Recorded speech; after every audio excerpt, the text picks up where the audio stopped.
दुनिया भर की नजरें इस वक्त भी मशरिक़ वस्ती में घटती बढ़ती कशीदगी पर जमी हुई हैं। जहां एक तरफ अमेरिका और इसराइल मुत्तहिद नजर आते हैं, वहां दूसरी जानब ईरान तन्हा मगर मजबूत मौक़िफ़ के साथ खड़ा है। अमेरिकी सदर डोनाल्ड ट्रंप ने 22 जून 2025 को दावा किया कि ईरान की एटमी तनसीबात मुकम्मल तौर पर तबाह कर दी गई हैं।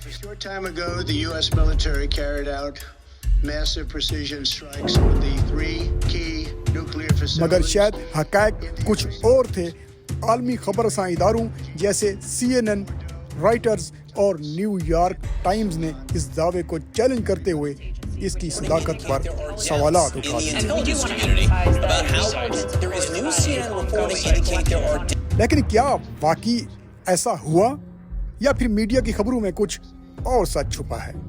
आइए आपको दिखाते हैं हक़ाइक़, रिपोर्ट्स और आलमी मीडिया का रद्द-ए-अमल इस खसूसी वीडियो रिपोर्ट में। ट्रुथ सोशल पर जारी अपने बयान में डोनाल्ड ट्रंप ने CNN और न्यूयॉर्क टाइम्स पर तनकीद की और कहा कि इन मीडिया इदारों ने अमेरिका के कामयाब तरीन फौजी हमले को बदनाम करने की कोशिश की है। इनका दावा था ईरान की जौहरी साइट्स मुकम्मल तौर पर तबाह हो चुकी हैं। लेकिन पेंटागन की खुफिया रिपोर्ट जो CNN और रॉयटर्स ने हासिल की कुछ और ही इंकशाफात करती हैं। रिपोर्ट के मुताबिक ईरान की 2 अहम न्यूक्लियर साइट्स फुर्दो और नतंज मुकम्मल तौर पर तबाह नहीं हुई। ईरानी सेंट्रीफ्यूजेस और अफसूदा यूरेनियम को पहले ही महफूज मकामात पर मुंतकिल कर दिया गया था। You know what they're doing? They're really hurting great pilots and put their lives on the line. CNN is scum, and so is MSDNC. Trump ने न सिर्फ CNN और न्यूयॉर्क टाइम्स को सख्त तनकीद का निशाना बनाया बल्कि वॉल स्ट्रीट जर्नल को भी आड़े हाथों लिया। दूसरी जानब बैनुल-अक़वामी मीडिया जैसे BBC, द गार्डियन और दीगर ने रिपोर्ट किया कि हमलों से जौहरी प्रोग्राम को महदूद नुकसान हुआ मगर मुकम्मल तबाही नहीं हुई।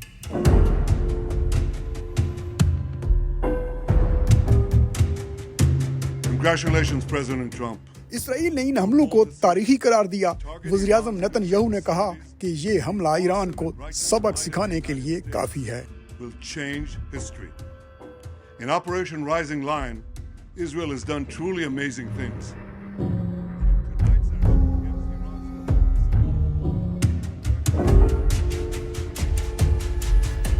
ईरान ने कहा कि अफसूदा यूरेनियम को पहले ही महफूज कर लिया गया था और अमेरिका का हमला गैर अखलाकी और इश्ताल अंगेज था।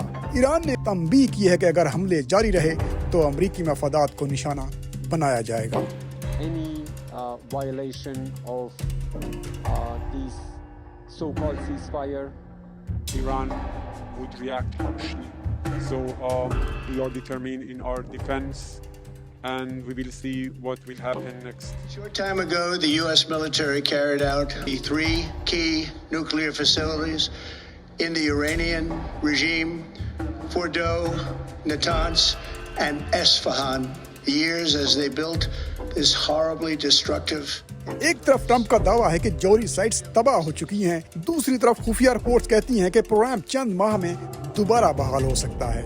सवाल ये है, क्या दुनिया एक और जंग की तरफ जा रही है या सिफारतकारी एक बार फिर बचाव बनेगी? अपनी राय कमेंट्स में जरूर दें, वीडियो को लाइक करें और चैनल को सब्सक्राइब करें और आने वाली अपडेट्स के लिए बेल आइकन दबाना ना भूलें।